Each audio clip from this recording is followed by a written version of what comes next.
All. இன்றைக்கி நம்ம என்ன பார்க்க போகிறோன்னா நவராத்திரியோட டே 5. இன்றைக்கி வெள்ளிக்கிழமை. ஸோ இன்றைக்கி கொஞ்சம் ஸ்பெஷலாக மாலை பார்த்திங்களா, அது கையிலையே கட்டின பூ, அத்தை கட்டி கொடுத்தது. நல்லா மாலை மாதிரி மொத்தமாக இருக்குது பாருங்களேன். அதே மாதிரி இன்றைக்கி எந்தாம்பாளுக்கு பூஜைனா வைஷ்ணவி தேவி. இவங்க பார்த்திங்கன்னா விஷ்ணுக்குள்ளே இருக்கக்கூடிய பெண் சக்தி தான் வைஷ்ணவி. அதனால் அவங்களுக்கு இன்றைக்கி அர்ச்சனை நடந்திருக்கு. இன்றைக்கி லக்ஷ்மி அஷ்டோத்திரமும் அதே மாதிரி அம்பாளுக்கு நான் தினமும் படிக்கிற அஷ்டோத்திரமும் 2 நடந்துச்சு. இன்றைக்கி வெள்ளிக்கிழமையாக இருக்கேன்னு சொல்லிட்டு திருவிளக்கு பூஜை மாதிரி குத்துவிளக்குக்கு டெய்லியுமே நம்ம வீட்டில் குத்துவிளக்கு ஏற்றுறது தான். ஆனால் இன்றைக்கி அலங்கரித்து ஏற்றி அதே மாதிரி அர்ச்சனைகள் நடந்திருக்கு. அதனால் வெள்ளிக்கிழமை எல்லா வருஷமே திருவிளக்கு பூஜை நம்ம வீட்டில் நடக்கும்.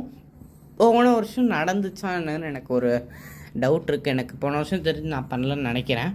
ஆனாலும் இந்த வருஷம் அதை மிஸ் பண்ணாமல் திருவிளக்கு பூஜை இந்த தடவை பண்ணியாச்சு.